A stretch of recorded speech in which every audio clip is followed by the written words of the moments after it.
저는 2002년 12월 막연한 기대와 꿈을 가지고 미국 유학길에 오르게 되었습니다.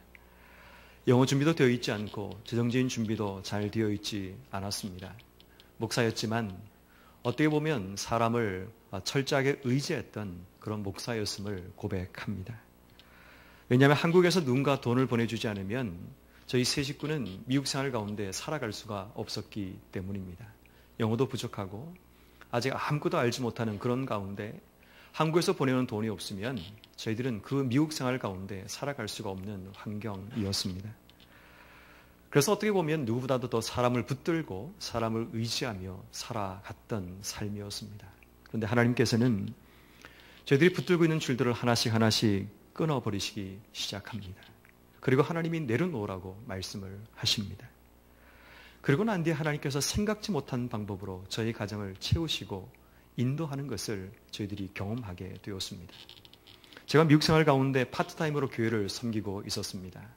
그런데 정말 뜻하지 않게 풀타임으로 교회를 섬길 수 있는 그런 기회가 저에게 주어지게 되었습니다. 정말 상상하지 못했던 일이었습니다. 제가 식당에서 일을 하고 있는데 그 식당에 우연히 방문했던 한 집사님이 저를 추천해서 어떤 교회 풀타임으로 일할 수 있는 기회가 저에게 주어지게 된 것입니다. 그 당시 저에게 풀타임으로 일한다는 것은 생계에 대한 걱정을 떨쳐버릴 수 있는 기회였습니다. 더 이상 먹고 입고 또 살아가는 문제에 대한 걱정, 염려들을 내려놓을 수 있는 어떻게 보면 철저하게 인간적인 부분에서 저한테는 너무나 중요한 기회였고 또 찬스였습니다. 저는 그래서 그 교회에 가기로 결심을 하고 이제 모든 걸 정리하고 있는데 뜻하지 않은 문제 한 가지가 일어나게 됩니다. 제가 지금 섬기고 있던 파트타임으로 일하던 그 교회 목사님이 저를 절대 보낼 수 없다는 말씀을 하시기 때문입니다. 그리고 저에게 말씀하시기를 제가 그 당시에 파트타임으로 일하면서 1,100불이라는 돈을 받고 있었는데 그 목사님 하시는 말씀이 400불을 더 줄 테니까 나와 함께 있자고 말씀을 하십니다. 1,500불이라는 돈을 주시면서 이제 나와 함께 같이 끝까지 가는 거다라고 말씀을 하십니다.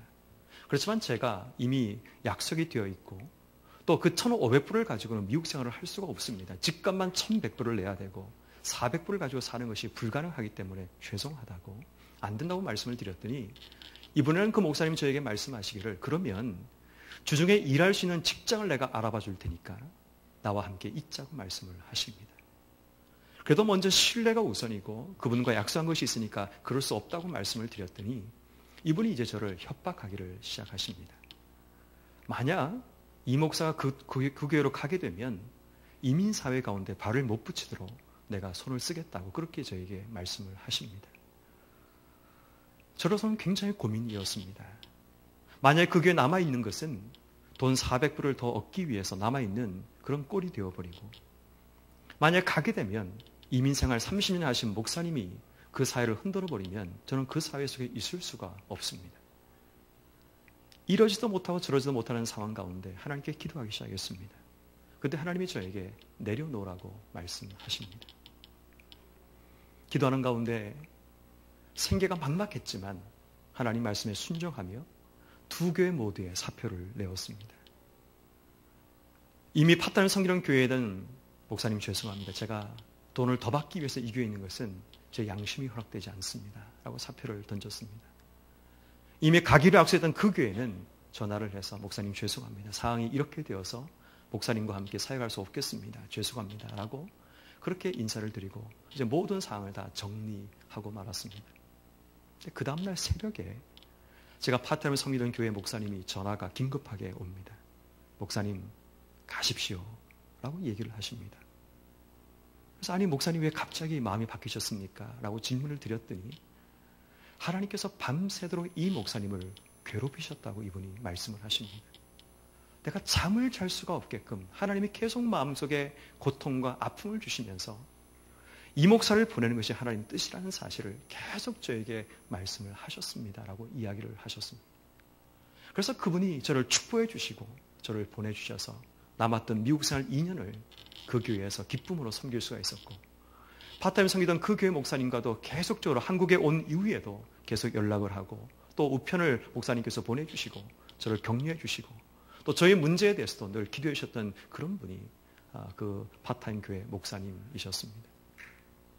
저는 그곳에서 하나님 앞에 내려놓음이 무엇인가를 처음으로 배우게 되었습니다. 그런데 생각해보면 제가 미국에 있었던 그 시간들은 철저하게 하나님께서 제 삶 속에 내려놓음을 훈련하셨던 시간이었음을 저는 너무나 잘 알고 있습니다. 제가 내려놓았을 때 하나님께서 하나님의 역사를 보게 하셨고 하나님의 인도하심을 경험하게 하시는 그 모든 사건들이 그 시간들 속에 숨어 있음을 저는 보게 되었습니다. 그리고 그때 제 마음속에 강력한 결단 하나를 하게 됩니다. 내가 앞으로 어떤 일이 있어도 어떤 어려움이 와도 하나님 중심으로 살겠다. 내 인생의 바닷가에 떨어지는 극한 고통과 아픔이 찾아온다 할지라도 하나님을 신뢰하며 인생의 삶을 살겠다. 그래서 저희 집의 가훈이자 저희 인생의 비전의 목표는 하나님 중심, 하나님 신뢰라는 그 글귀가 저희 인생의 목표이자 저희 비전입니다. 지금도 저희 집 거실 중앙에 가면 그 글귀가 멋진 글자로 쓰여져서 붙어 있습니다. 아이들이 묻습니다. 아빠, 왜 우리 집에 가훈이 저겁니까? 라고 물으면 저는 아이들에게 그렇게 이야기합니다. 얘들아, 아무리 힘들어도 아무리 어려워도 하나님 중심으로 살아야 된다. 아무리 앞길이 하나도 보이지 않아도 하나님 신뢰하며 인생의 삶을 살아야 된다. 이것이 하나님이 우리 가정에 주시는 말씀이란다 라고 이야기하며 지금까지 걸어왔습니다. 그러다 하나님께서 한국으로 올 수밖에 없는 상황들을 막으십니다. 미국 생활 가운데서 담임 목사로 지원하고자 생각하고 있을 때 하나님이 한국으로 올 수밖에 없는 상황으로 저를 몰아가시며 한국으로 오게 하셨습니다. 한국을 돌아온 이후 저의 마음속에 내려놓지 못한 한 가지가 있었습니다. 그것은 최고의 교회, 큰 교회를 가겠다는 저의 야심이자 저의 교만이자 제 속에 숨어있던 속물 근성이 여전히 올라오게 되었습니다. 4, 5천 명의 교회가 제 눈에 차지 않았습니다. 그 교회에서 저에게 청빙이 들어왔지만 저는 그 교회들 모두를 다 거절했습니다. 저는 몇만 명이 되는 교회, 최고의 교회가 아니면 가지 않겠다는 교만이 제 속에 가득 차 있었습니다. 그래서 딱 2교회만 제 마음속에 정해놓고 이 교회를 가기 위한 준비를 했습니다. 제가 아는 아주 친밀하셨던 분들이 또 저를 아껴주는 분들이 그 교회에 이미 계셨고 그분들이 저를 도와주시겠다고 약속을 해주었기 때문입니다. 제가 가고자 했던 한 교회는 40세 이상만 갈 수 있는 그런 교회였습니다. 근데 제가 그때 36 나이였지만 그분이 담임 목사님께 이야기해 주시고 또 배려해 주셔서 제가 1차 서류 면접에 통과하고 2차 면접까지 가게 되었습니다. 그 교회 역사상 한 번도 36 되는 목사가 부목사로 지원한 적이 없고 그렇게 된 일도 없었습니다. 그런데 2차 면접까지 하고 난 뒤에 4명을 뽑는 교회에 제가 5번째 순위로 떨어지게 되었습니다. 참 재밌는 것은 뭐냐면 그때가 11월이었는데 1월 달에 제가 교회를 정하고 난 뒤에 그 교회에서 다시 연락이 왔습니다. 당신을 우리 교회에 청빙하고 싶다라는 그런 연락이 온 것입니다. 한 분의 목사님이 더 나가시면서 한 번 더 결혼이 생겼는데 5번째였던 제가 그 자리에 갈 수 있는 기회가 주어진 것입니다. 그렇지만 이미 저는 교회를 정했기 때문에 그곳에 갈 수가 없었습니다. 그렇게 하나님이 저의 길을 막으시는 것을 보게 되었습니다. 그리고 또 다른 한 교회가 있는데 대한민국에서 가장 활발하게 사역하고 이름만 되면 아는 대형 교회입니다. 제 친한 친구, 룸메이트가 그 교회에서 사역하고 있었고 이미 활발하게 사역하고 있어서 그 친구가 저를 추천을 했습니다. 확실하니까 오기만 하면 된다고 그렇게 얘기를 해서 이제 마음속에 그 교회를 갈 준비를 하고 있는데 갑자기 연락이 옵니다. 미국으로 가기로 했던 한 목사님이 미국 가는 것을 취소하는 바람에 그 자리가 사라졌다고 그렇게 이야기를 합니다. 솔직히 저는 그 교회 때문에 서울에 한 5천 명 정도 되는 교회에 청빙을 거절을 했었습니다. 그렇지만 하나님 뜻이 있다 생각을 하고 알겠다. 그러면 내가 다시 준비하겠다고 그렇게 이야기를 했습니다. 또다시 서울에 있는 5천 명 교회에서 청빙이 들어왔습니다. 그런데 또다시 이 친구가 전화가 옵니다. 지금 이 한 자리가 비었는데 오면 그냥 되는 자리다라고 이야기를 합니다. 그래서 너무 감사해서 그래 그러면 내가 이 교회를 거절하고 내가 그 교회를 가겠다고 또다시 2번째 이 교회를 거절했습니다. 그리고 이 교회를 가려고 준비하고 있는 또다시 연락이 옵니다. 너를 위해 준비했던 그 자리가 병가로 쉬고 있던 목사님이 갑자기 몸이 회복되어서 다시 이 교회로 오기로 했다고 말씀을 하는 것입니다. 두 번째 하나님께서 또 이 길을 막으신 것을 보게 되었습니다. 단 두 교회만 생각하고 이 교회를 가려고 다 모든 걸 다 끊어버리고 안산에 있는 한 5천 명 넘는 교회도 끊어버리고 서울에 있는 그 많은 교회들도 다 끊어버리고 아예 2, 3천 명 되는 교회는 아예 얘기하면 단번에 안 가라고 얘기를 했던 교만이 그걸 다했던 저의 모습이었습니다. 근데 갑자기 두 교회가 다 사라지고 말았습니다. 그때 안양에 있는 한 교회 친구가 예전에 몇 달 전에 저한테 전화가 왔습니다. 꼭 네가 이 교회 왔으면 좋겠는데 한번 이력서를 넣으라고. 제가 단번에 잘랐습니다. 나는 가지 않아. 그랬는데 이제는 갈 곳을 잃어버리게 되었습니다. 두 교회를 다 갈 수 없으니까 이제 혹시나 싶어서 그 교회에 전화를 했습니다. 야, 혹시 너희 교회 아직 자리가 있니? 물었더니 이력서 마감이 다 끝났고 이제는 안 된다라고 얘기를 합니다. 그래? 그럼 알겠다라고 끊으려고 하는데 이 친구가 그래도 혹시 모르니까 내가 목사님께 한번 얘기해 볼게 라고 이 얘기를 했던 모양입니다. 근데 목사님께서 들어왔던 한 30여 통의 그 모든 부목사 청빙 그 서류들을 보시면서 마음에 드는 사람이 한 명도 없었습니다. 그런데 이 친구가 소개를 하니까 한번 만나보시겠다고 급하게 연락이 왔습니다. 그래서 그 다음날 면접을 보고 목사님이 우리 교회 사역하자고 그렇게 하나님께서 자리를 인도하신 것입니다. 사람을 의지하고 그 사람을 믿고 기대했던 저에게 하나님이 그 사람을 통해 역사했던 모든 자리를 다 끊어버리시고 하나님의 역사하심으로 저를 그곳으로 가게 하셨던 것입니다. 그리고 그곳에서 한 2년간 사역하며 참 기쁘게 행복하게 사역을 했습니다. 근데 자꾸 하나님이 제 마음속에 담임 목사의 꿈을 자꾸 주십니다. 담임 목사로 가야 된다라는 마음을 자꾸 주십니다. 그러던 가운데 서울 신림동에 있는 이 관악구 신림동의 한 교회, 한 중령되는 교회입니다. 그 교회가 지금까지는 계속 나이가 제한이 걸려서 그 당시만 해도 담임 목사 자격이 45세 기준이었고 또 40세 이상이 기준이었는데 그때 제 나이가 38이었습니다. 그러니까 38 나이로 이력서를 낼 수 있는 곳이 없는데 어떻게 하냐 고민하고 있는 가운데 서울 신림동 쪽의 한 교회가 38세부터 담임 목사를 청빙한다는 그런 공고를 보게 되었습니다. 그리고 이력서를 넣었는데 그 교회에서 연락이 왔습니다. 1차로 목사님이 통과되었고 2차로 오셔서 설교하시면 됩니다. 라고 이야기를 합니다. 근데 그 교회는 좀 특별한 교회가 뭐 어떤 교회냐 하면 일반적으로 오찬 예배 같은 곳에 가서 그냥 설교만 한 번 하면 되는데 이 장로님들이 어떻게 말씀하시냐 하면 우리 교회는 목사님이 기도회를 어떻게 인도하시는지 찬양 인도를 어떻게 인도하는지 그걸 보고 싶습니다라고 얘기하면서 금요 기도회 때 오시면 좋겠다라고 얘기를 합니다. 그 말을 듣는 순간 제 마음속에 확신이 들었습니다. 제가 10여 년, 지금은 제가 목이 많이 상해서 찬양인들을 제대로 잘 못하지만 그때만 해도 한참 날릴 때였고 잘 나갈 때였습니다. 찬양인들은 어쩌면 저한테는 굉장히 큰 달란트이고 은사였어. 제가 찬양인들하고 기도를 하는 것은 저한테는 너무나 좋은 일, 유익한 일이고 점수가 플러스 될 수 있는 일이라는 생각이 들었습니다. 그리고 난 뒤에 제가 그 교회 가서 찬양인들하고 설교를 하고 마치고 이제 면접을 하는데 그 장로님, 수석 되시는 장로님 저에게 이런 말씀을 하십니다. 목사님, 우리 교회 이력서를 낸 모든 목사님 설교를 들어봤는데 목사님 설교가 최고입니다. 라고 그렇게 저한테 얘기를 하십니다. 참 당연히 그 교회가 되겠구나 생각을 가지고 왔는데 연락이 오질 않습니다. 알고 봤더니 그 교회 되지 않은 것입니다. 마침 그쯤에 파주의 한 교회에도 똑같이 37세 기준으로 담임 목사를 뽑는 공고 하나가 났습니다. 그래서 그 교회를 넣었는데 아니 이번에는 이 장로님들이 저를 오라는 게 아니라 제가 심화하는 교회로 이분들이 찾아오셨습니다. 그러니까 한참 얘기를 하다 보니까 이분들이 저희와 동향의 분들이었고 그 가운데 한 장로님은 저희 아버님도 아시는 분이었습니다. 그리고 또 그 장로님은 저희 고모부님이 그 지역의 교목이셨는데 그 제자였고 이분이 우리 고모님을 너무 존경한다고 얘기하면서 또 그 활동들도 굉장히 많이 했던 분이라는 이야기를 하시는 것입니다. 이렇게 관계에 얽히면 굉장히 쉽겠다는 생각을 가지게 되었습니다. 그리고 이제 그 교회의 부름을 기다리고 있는데 그 장로님이 전화가 왔습니다. 목사님 죄송합니다. 이 관계가 너무 부담스러워서 목사님을 청빙할 수 없다고 그렇게 얘기를 하는 것입니다.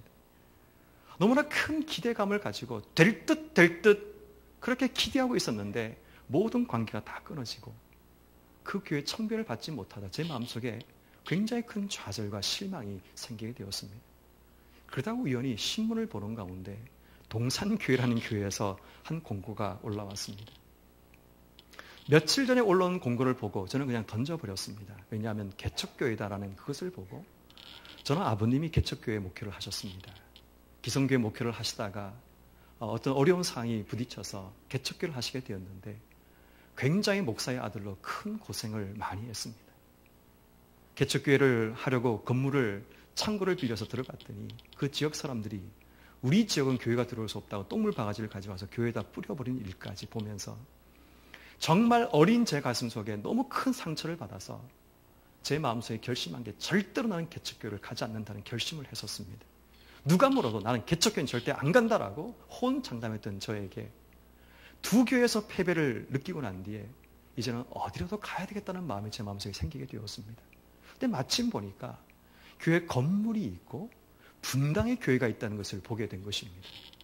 그래서 제가 그러면 분당이면 개척이면 가능하지 않을까 생각을 가지고 이력서를 넣었습니다. 근데 알고 봤더니 제가 잘못 본 것입니다. 교회가 분당에 있는 게 아니고 장로님 댁에 분당에 계셨는데 저같이 신중한 사람이 또 저같이 꼼꼼한 사람이 그거를 실수를 한 것입니다. 잘못 보았던 것입니다. 당연히 저는 분당의 교회에다 생활을 하고 그렇게 시작을 했는데 이 교회에서 전화가 왔습니다. 한번 면접을 하면 좋겠다고 전화가 왔습니다. 그래서 제가 대놓고 그냥 얘기를 했습니다. 교회가 분당 어디 있습니까? 물었더니 이 장로님 황당한 듯 얘기하시면서 우리 교회는 분당에 있지 않고 광주에 있습니다라고 얘기를 합니다. 그래서 광주로 오면 좋겠다라고 그렇게 저를 얘기하셔서 그 저녁 시간에 광주로 오는데 여러분 그 3번 도로를 처음 타고 오는 사람에게는 그 길이 굉장히 삭막하고 여긴 사람 사는 곳이 아니라는 생각이 들었습니다. 도시만 살다가 이 3번도를 타고 오는데 집들이 없습니다. 아파트는 산일이 조금 아야지 조금 보이는데 너무 삭막한 거예요. 이런 곳에 어떻게 교회가 되나. 오는 내내 마음속에 마음이 상했습니다. 그리고 딱 갔는데 교회 건물에 본당 외에는 건물이 아무것도 없습니다. 산일이 성전에 처음 세워지고 난 뒤에 긴 테이블 하나 놓고 난 뒤에 저 면담을 했습니다. 이곳은 정말 아니다. 그런데 이왕 왔으니까 설교까지 하고 가야 되겠다 싶어서 설교 약속을 하고 돌아갔습니다. 설교한 날 집사람과 같이 오라고 해서 아내와 함께 그 교회를 갔습니다. 10여 명이 앉아 예배드리고 있었습니다. 설교를 하는 내내 또 설교를 마치고 돌아가는 과정까지도 그래 이곳은 아니다라는 마음이 들었습니다. 그리고 이제 돌아가서 제가 섬기던 교회 담임 목사님이 그때 마침 미국에 휴가차 떠나 계셔서 제가 메일을 보냈습니다. 목사님 이런 상황이 되었습니다 라고 얘기했더니 목사님이 글쎄 목사님이 안 가면 좋겠다라고 그렇게 얘기를 하셨습니다. 그렇게 알고 있고 이제 며칠 지난 이후에 장로님에게 연락이 왔습니다. 우리 교회에서 목사님을 청빙하기로 했습니다 라는 기가 막힌 소식을 듣게 된 것입니다. 그래서 제가 이 소식을 듣고 좀 많이 망설여서 어떻게 할까 고민을 했습니다. 다시 목사님께 메일을 드렸습니다. 목사님 이 교회에서 청빙이 오는데 제가 가야 될 것 같습니다 라고 그렇게 말씀드렸더니 목사님 미국에서 전화가 왔습니다. 이 목사 가지 마. 이 목사 정도 되면 더 좋은 곳에 갈 수 있는데 가지 마. 그렇게 얘기를 하십니다.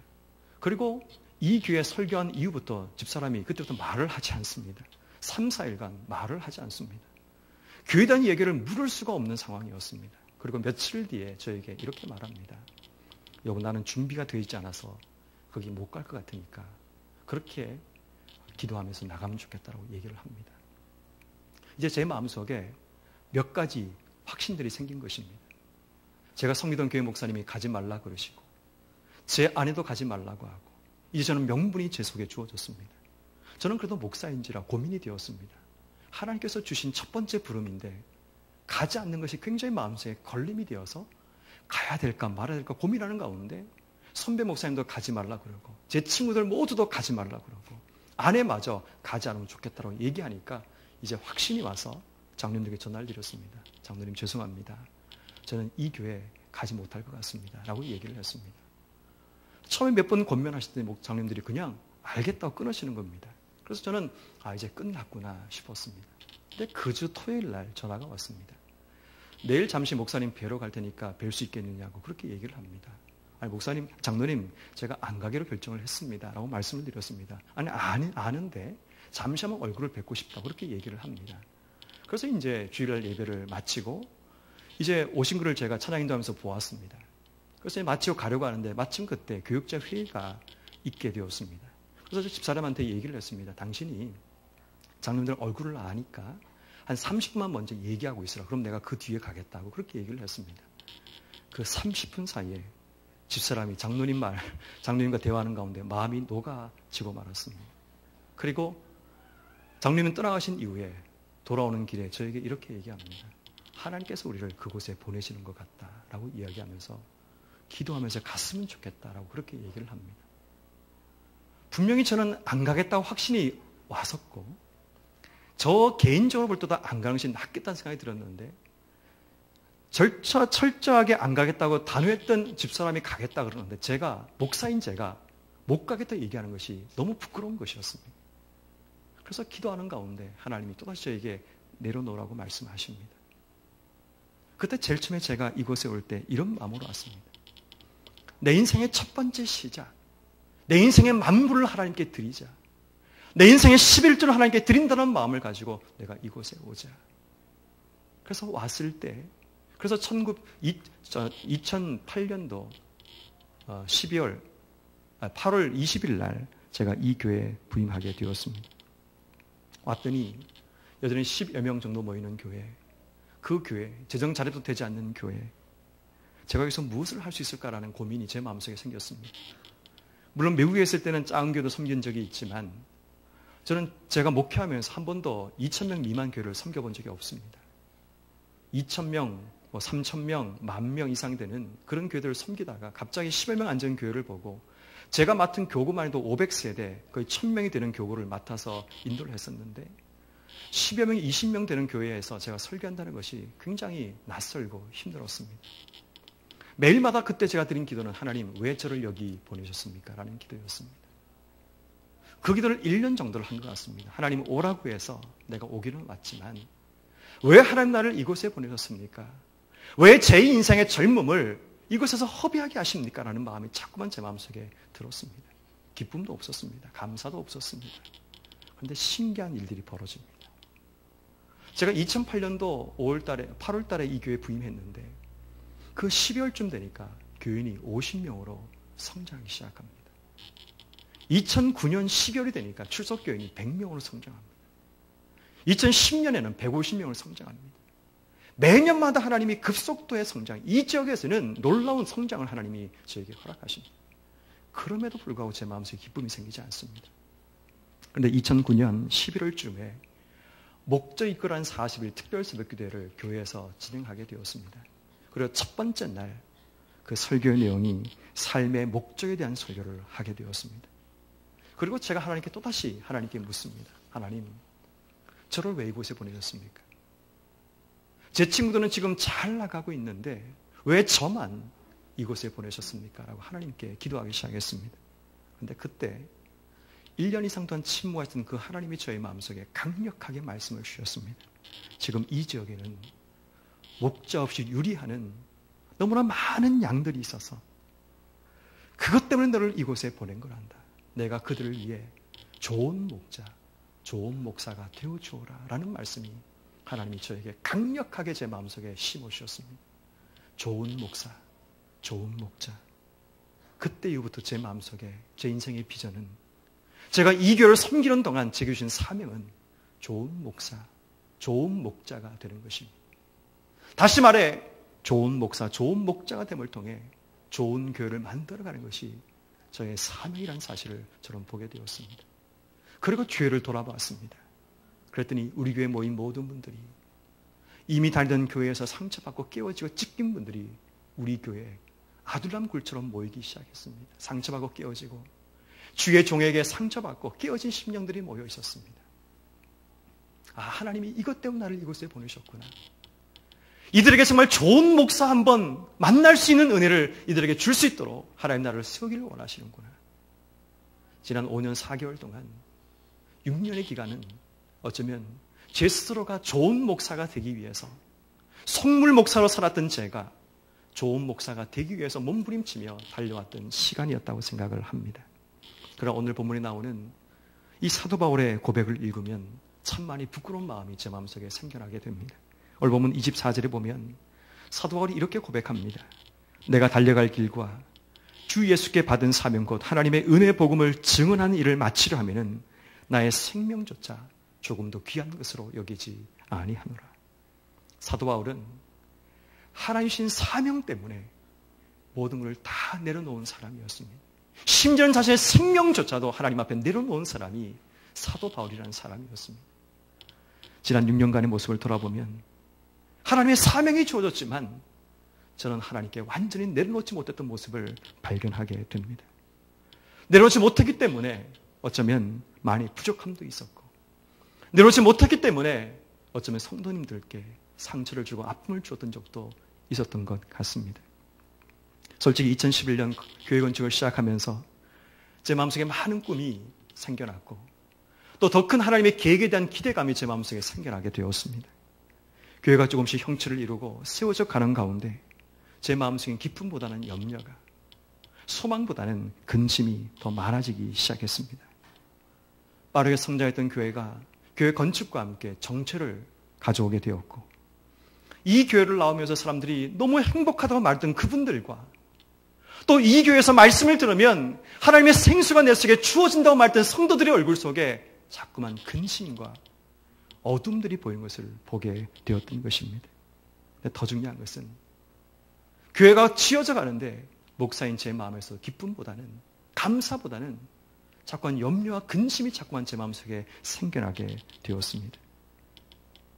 그래서 저 자신에게 질문을 했습니다. 과연 나는 좋은 목사인가? 성도들을 행복하게 만들어주는 좋은 목사인가라는 질문이 제 마음속에 또다시 생겨나게 되었습니다. 나는 과연 행복한 목사인가?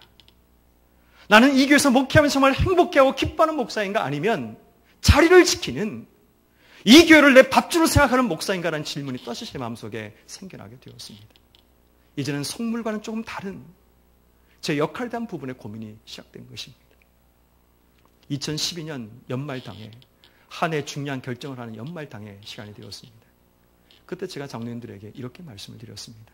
장로님, 2013년도는 하나님께서 우리 교회 가운데 새로운 일들을 이루실 것 같습니다. 만약에 교회가 성장하지 않고 또다시 정체를 가져오게 된다면, 우리가 기대하는 만큼 교회가 성장하지 않는다면 제가 하나님 뜻을 찾겠습니다 라고 이야기를 드렸습니다. 저는 그때까지만 해도 이 하나님 뜻을 찾는다는 것이 제가 사임한다는 것이라는 것을 전혀 생각하지 않았습니다. 그리고 그때까지도 한 번도 제가 교회를 그만둔다는 생각을 해본 적이 없습니다. 왜냐하면 2013년도에는 하나님이 반드시 우리 교회 가운데 성장을 주실 것을 알았고, 하나님이 우리 교회 가운데 복 주실 것을 알았기 때문입니다. 2013년이 시작되고 교회가 우리가 기대한 것처럼 이렇게 성장하고 올라가기를 기대했지만 생각만큼 급속한 성장과 부흥을 경험하지 못하게 되었습니다. 제 마음속에 또다시 고민이 시작되었습니다. 내가 말씀드린 하나님의 뜻이라는 것이 과연 내가 그만두는 것인가 라는 생각이 제 마음속에 들기 시작했습니다. 더 열심히 성도들을 훈련하고 설교하고 그렇게 케어하면 되겠다 생각이 들어 열심히 하려고 했지만 생각보다 교회가 이렇게 힘있게 성장을 올라오지 못하는 부분을 보게 되었습니다. 그때 제 마음속에 성도들에 대한 원망이 생겨나기 시작했습니다. 아니, 항종인들이 좀 더 열심히 기도하고 좀 더 예배에 참석하고 더 많이 전도하고 성도들이 함께 한 마음으로 교회를 살리겠다는 마음이 있으면 교회가 성장할 텐데, 교회가 힘있게 나아갈 텐데 왜 성도들이 같은 마음이 되지 못하지? 그런 마음속에 원망하는 마음이 생기기 시작했습니다. 그런데 기도하는데 하나님이 제 마음속에 이런 마음을 주셨습니다. 교회가 성장하지 못하는 것, 교회가 부흥하지 못하는 것은 너 때문이다 라는 말씀을 제 마음속에 주셨습니다. 이 교회가 성장하지 못하는 문제는 네가 내려놓지 못하기 때문이다 라고 하나님이 제 마음속에 말씀을 주셨습니다. 그때 제 마음속에 이런 항변이 생겨났습니다. 하나님, 제가 이 교회를 건축하기 위해서 제가 어떻게 하는지 하나님 아시지 않습니까? 제가 그동안 모았던 모든 적금들 다 깨었고 아이들 돌반지 다 깨었고 어머님께 물려받은 금폐물까지도 집사람이 다 팔아서 하나님께 드렸는데 이것도 부족합니까? 이 교회를 짓는 과정에 우리가 매일마다 잡부처럼 일한 거 하나님 아시지 않습니까? 목사가 양복 입는 게 아니라 매일마다 노동복 입고 매일마다 작업하고 벽지 붙이고 나무 만들고 의자 만들고 그 하나님 아시지 않습니까? 제가 매일마다 하나님 설교 말씀을 준비하기 위해서 일주일에 얼마나 많은 시간을 투자하는지 하나님 아시지 않습니까? 문제가 생길 때마다 제 모든 기도권 다 내려놓고 내놓을 것이 하나도 없는데 하나님 아시지 않습니까? 제 마음속에 이런 항변이 막 올라오기 시작했습니다. 그런데 하나님께서 다시 말씀을 주십니다. 내려놓아라 라는 말씀을 주십니다. 그런 고민을 하고 있는 차에 어느 한 권사님이 저에게 책을 한 권 선물을 주십니다. 그 권사님은 저에게 교인이 아닙니다. 그런데 그 권사님이 저에게 책을 한 권 선물했는데 그 책을 받는 순간 제 가슴이 찢어지는 그런 아픔을 경험하게 됩니다. 그 책의 제목이 이영규 선교사님의 떠남이라는 책이었습니다. 그 책 표지에 이런 글귀가 적혀 있습니다. 말씀을 받았으면 주저없이 떠나라. 저는 이 말씀을 받고 어떻게 해야 될지를 전혀 알지를 못했습니다. 가슴이 철렁 내려앉았습니다. 하나님의 뜻이라는 것이 결국은 내가 담임 목사라는 이 자리를 내려놓는 것이 하나님께서 원하시는 뜻입니까? 라는 그런 마음속에 갈등이 생겨나게 되었습니다. 근데 자꾸만 하나님께서 저의 마음속에 너는 너의 자리마저 내려놓을 수 없느냐라는 마음을 자꾸만 제 마음속에 주셨습니다. 그때마다 저는 저의 마음속에 계산을 시작했습니다. 여전히 속물건성이 제 속에 남아있기 때문입니다. 하나님 좋은 교회가 나오면 떠나겠습니다. 하나님 제 갈 길을 보여주신다면 제가 떠나겠습니다. 그때 하나님께서 말씀하십니다. 아브라함처럼 갈 바를 알지 못하면 너는 떠날 수 없느냐. 내가 너를 지시한 땅으로 인도한 사실을 믿지 못하느냐는 마음을 자꾸만 제 마음속에 하나님이 주시기 시작했습니다. 근데 생각해 보니까 하나님은 이미 저에게 이 훈련들을 이미 하고 계셨음을 저는 알 수 있었습니다. 2010년 11월에 내 생의 마지막 30일이라는 특세를 저희 교회에서 진행하게 되었습니다. 이 특세가 이제 토요일 새벽에 끝나게 되는데 이 특세는 어떤 특세냐면 우리 인생이 만약에 30일밖에 살지 못한다면 어떻게 살 것인가를 가정하며 그렇게 준비하는 특세가 내 생의 마지막 30일 특세였습니다. 그때 제가 마지막 5일을 남겨두었을 때 제가 했던 설교 제목이 담대하게 떠나기라는 설교 제목이었습니다. 그 설교를 시작할 때 저는 이렇게 설교를 시작했습니다. 사랑하는 성도 여러분, 오늘 저는 여러분들에게 마지막 고별 설교를 여러분께 하게 됩니다. 라는 설교를 시작했습니다. 그때 그 성도들의 표정을 제가 잊지 못합니다. 앞에 앉은 장님들의 얼굴이 당황하기 시작합니다. 얼굴이 빨개지기 시작합니다. 성도들 가운데 이 설교를 시작할 때 눈물을 흘린 분들이 일어나기 시작합니다. 저는 차근차근 설교를 시작해 나갔습니다. 그리고 마지막에 이렇게 설교를 했습니다. 여러분, 이제 우리 인생 가운데 5일밖에 남지 않았습니다. 오늘 제가 여러분께 드릴 수 있는 마지막 설교입니다. 그런데 만약에 하나님 또다시 나에게 30일의 시간을 또 주신다면 저는 그 다음 주에도 이 강단에 서서 여러분들에게 설교할 것입니다. 여러분, 우리는 하나님 손에 우리의 생명이 있습니다. 하나님이 우리를 지키지 않으면 목사인 저도 설교를 할 수가 없습니다라고 그렇게 이야기를 했습니다. 그제서야 성도들이 이게 마지막 30일 그 프로그램의 일환으로 드리는 설교한 사실을 이해하시고 안도의 한숨을 쉬는 모습을 보게 되었습니다. 그런데 돌아보니까 하나님이 그때 이미 저에게 마지막 설교 연습을 시키고 계셨던 것이었습니다. 2012년 1월 8일 주일입니다. 그때 제가 여러분께 토사구팽이라는 설교를 한 적이 있습니다. 토사구팽이라는 이 말은 토끼가 죽고 나면 토끼를 잡던 사냥개를 함께 삶아 먹게 된다는 그런 이야기입니다. 다시 말해 필요한 경우에는 쓰고 필요가 없으면 버린다라는 의미를 가지고 있는 단어가 토사구팽입니다. 그때는 한참 저희 교회가 교회 건축을 하고 있을 때였습니다. 성도들이 교회를 옮기는 부분에 대해서 불만을 가진 분들이 몇몇 분들이 계셨습니다. 그리고 어떤 오해가 생기기 시작합니다. 목사가 큰 교회 목사가 되려고 교회를 옮긴다는 오해도 있었습니다. 제가 진심으로 말하지만 사람들이 제 말을 믿지 않는 것 같았습니다. 그때 하나님이 저에게 이 본문을 주시고 이 제목을 주셨습니다. 토사구팽. 만약에 이 성전을 위해서 네가 온 힘을 다해서 짓고 난 뒤에 내가 너를 버리면 너는 감당할 수 있겠느냐라는 주님의 질문이었습니다. 네가 이 성전을 짓기 위해서 모든 힘을 다 쏟아서 아름답게 건물이 지어지고 난 뒤에 여기서 그만해라 라고 말씀하시면 너는 그만할 수 있겠느냐라는 하나님의 질문이 제 속에 주어지게 되었습니다. 그때 제가 여러분들 앞에 담대하게 그렇게 말씀드렸습니다. 예스라고 대답을 했습니다. 저는 그럴 수 있습니다. 그렇게 할 것입니다 라고 대답을 했습니다. 그런데 하나님께서 저에게 그런 질문을 하시는 것 같았습니다. 이 교회가 지어지고 너의 영향력이 점점 커져서 이광재라는 사람이 드러나는 교회를 만든다면 나에게는 필요 없다고 주님께서 말씀하시는 것 같았습니다. 그래서 하나님께서 저에게 그 말씀을 주시면서 네가 정말 교회를 사랑한다면 교회를 위해서 내려놓을 수 있겠느냐, 그 질문처럼 저는 그 설교가 제 마음속에 들리게 되었습니다. 하나님이 이미 저에게 하나님을 위해서 쓰임받고 내려놓았던 모세처럼 약속의 땅에 하나님이 모세를 통해 이끌어왔지만 그 마지막 길만 넘어가면 되는 그 길을 하나님이 가지 못하게 막으신 것처럼 하나님 나를 이렇게도 인도할 수 있겠다는 생각이 제 마음속에 생겨나기 시작했을 때가 바로 2012년 1월 달의 모습이었습니다. 2013년 11월 마지막 주에 영적 소유권이라는 설교로 여러분들에게 설교를 했습니다. 그런데 하나님이 저에게 이런 질문을 하십니다.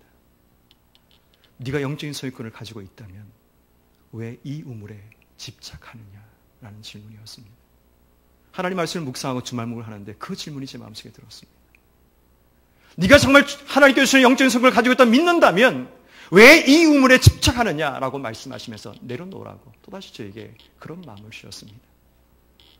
2013년 12월 초에 제 마음속에 결심을 하게 되었습니다.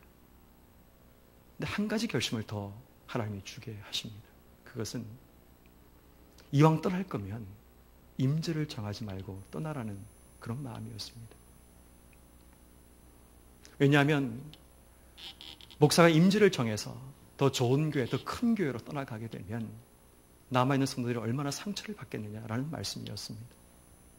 더 좋은 교회로 가면 성도들이 얼마나 배신감 속에 목사를 원망하고 또다시 교회를 원망하지 않겠느냐라는 마음을 주셨습니다. 솔직히 그것만큼은 제가 못하겠다고 하나님께 말씀을 드렸습니다. 하나님 목사가 임지가 없이 떠난다는 것이 얼마나 두려운 일인지 아시지 않습니까? 하나님이 갈 곳을 인도하시면 갈 수 있는데, 아니 시골 교회든 뭐 선교지든 가라고 하시면 가겠는데 임지가 없이 떠나라고 한다면 하나님 어떻게 그게 가능합니까? 근데 하나님 주시는 마음은 교회를 사랑한다며 교회를 아낀다며 그러면 임지 없이 떠나라고 하나님이 저에게 그 마음을 주셨습니다. 가족과 상의했습니다. 내가 임지 없이 떠나면 가능하겠느냐? 가족도 처음에는 망설이고 기다리면서 기도하면서 그렇게 하자고 동의를 했습니다. 그리고 장로님들께 말씀을 드렸습니다. 제가 교회를 사임하겠습니다. 장로님들이 당황하시고 만류하십니다. 안 된다고 만류하십니다. 제가 뜻을 말씀을 드렸습니다. 교회를 위해서 제가 사임하는 게 맞습니다. 제 리더십의 한계가 왔고 지금 이 교회는 새로운 교회와 함께 새로운 리더십이 필요한 때인데 예전의 사람인 제가 계속 이 교회를 끌고 가면 하나님께서 이 교회 복 안 주십니다. 제가 내려놔야 됩니다. 도저히 설득이 안 되어서 제가 편지를 썼습니다. 이메일로 장로님들께 편지를 보냈습니다. 장로님, 이제 하나님께서 새로운 비전과 꿈이 있고 새로운 지도자가 필요하고 하나님 이 교회를 향한 새로운 꿈이 있는데 제가 내려놓는 게 하나님 뜻인 것 같습니다. 그리고 장로님들에게 그 편지를 보내고 난 뒤에 장로님들이 며칠간 함께 기도를 하셨습니다. 그리고 저에게 답신이 왔습니다. 이제 우리가 목사님을 보내드려야 될 때가 온 것 같습니다. 그리고 제가 여러분 지금 이 자리에 여러분 앞에 서 있게 되는 것입니다. 사명을 가진 자는 하나님의 인도하시는 길로 가야 됩니다. 내 뜻과 내 고집으로 내 자리 때문에 그 자리에 있어서는 안 됩니다. 저희 가장 힘든 결단은 이 교회에서 사역하는 게 아니라 내려놓는 것이 가장 힘든 결단입니다. 얼마 전에 이런 기사 하나를 본 적이 있습니다. 9년 전에 모슬람권을 파고드는 교회 때문에 골머리를 앓던 그런 많은 이란 사람들이 한 교회를 타겟으로 정하게 되었습니다. 그 교회 새롭게 담임 목사가 부임해 왔는데 그 목사를 무참하게 살해하는 일이 벌어지게 됩니다. 그런데 살해된 전임자의 뒤를 이어서 또 다른 목사가 그 교회에 부임하게 됩니다. 이분에도 동일하게 그 사람들이 그들을 무참하게 죽여버렸습니다. 또 다른 목사가 취임했습니다.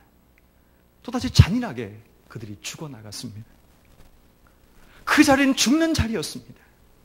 죽어야 되는 자리였는데 또다시 한 목사가 그 교회에 부임이 옵니다. 또 죽어나갑니다. 2년 만에 6명의 목사가 죽어나갔습니다. 지금은 7년 전에 7번째 목사가 그 자리에 와서 지금 목회를 하고 있습니다. 죽어야 되는 자리, 죽을 수밖에 없는 자리였지만 하나님께서 부르시면 가야 되는 것이 목사의 자리입니다. 성도 여러분, 죽어야지만이 열매가 맺히고 새로운 하나님의 계획하심이 일어나기 때문입니다.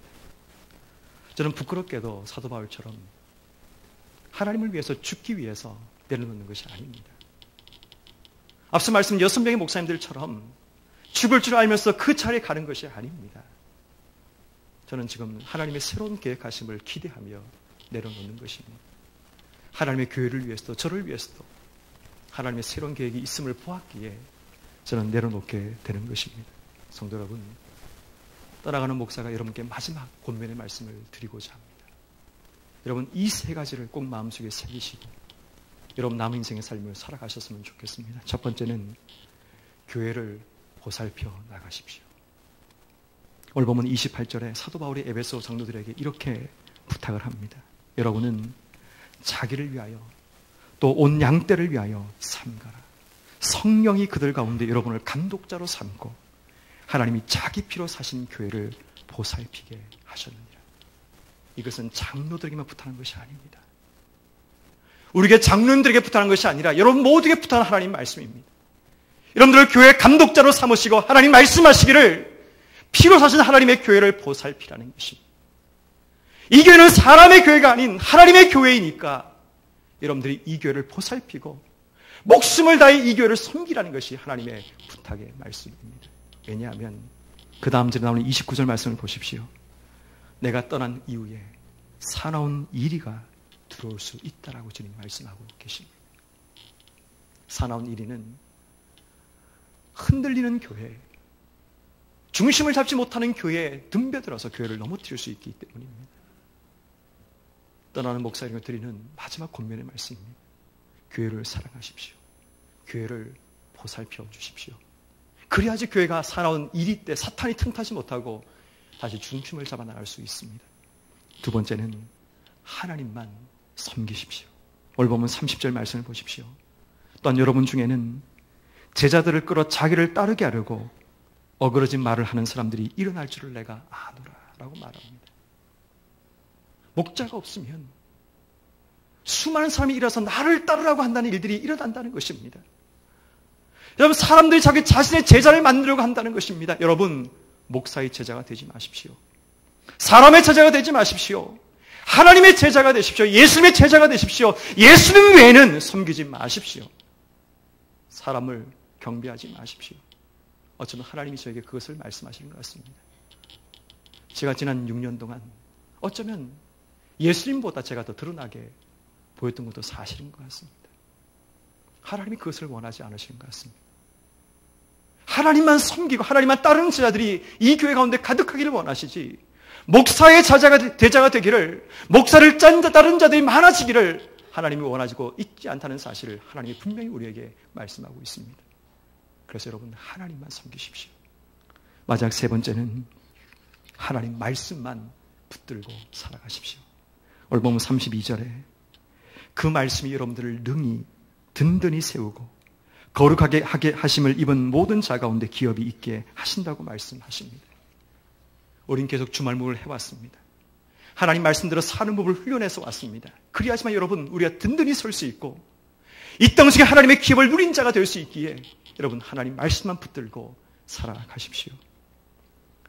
부족한 자를 지난 6년 동안 담임 목사로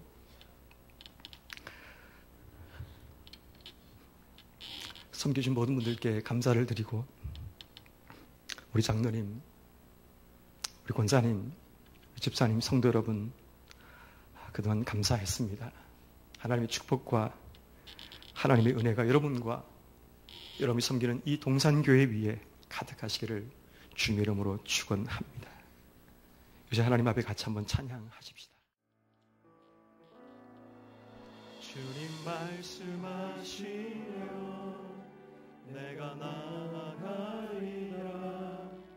주님 뜻이 아니면 내가 멈춰서리라. 나의 가고 서는 것 주의 뜻에 있으니 오 주님 주님 말씀하시면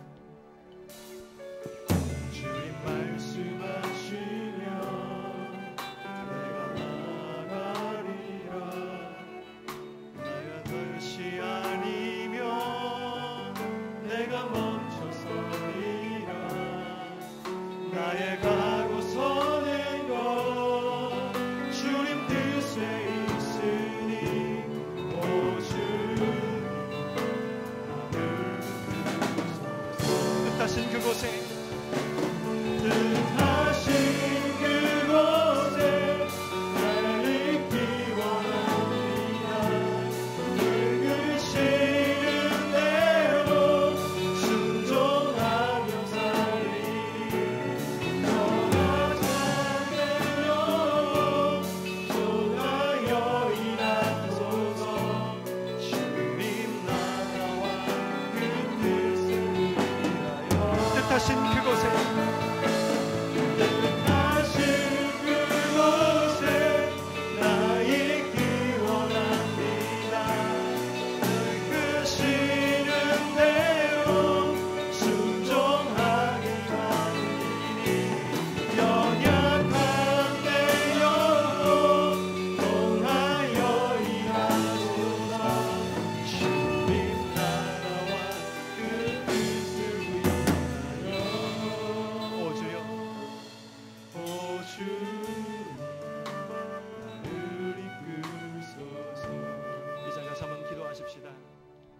여러분, 우리가 주님 말씀하시면 순종할 수 있는 믿음 달러 이신 한번 기도하십시다. 성령의 세워라 이 땅에 불어오소서. 주의 영 그 생명 주의 영 그 생기로 우리를 다시 살리소서.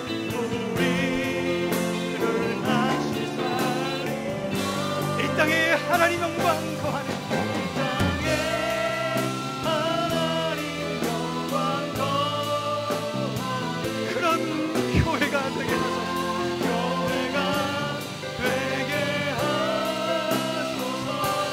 열방에 하나님 영광 비추는 그런 교회가 되게 이 땅에 하나님 영광 비추는 이 땅에 하나님 영광 하나님 그런 교회가 되게 하소서. 열방에 하나님 영광 비추는 그런 교회가 되게 나의 마음이 아버지의 마음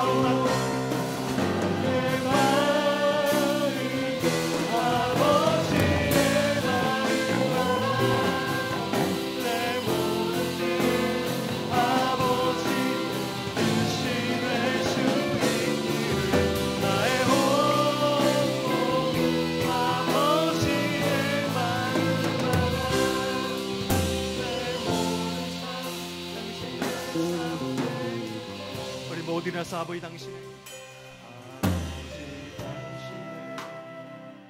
마음이 있는 곳에 나의 마음이 있기를 원해요. 아버지 당신의 보인 곳에 나의 눈 아버지 당신이 바라보는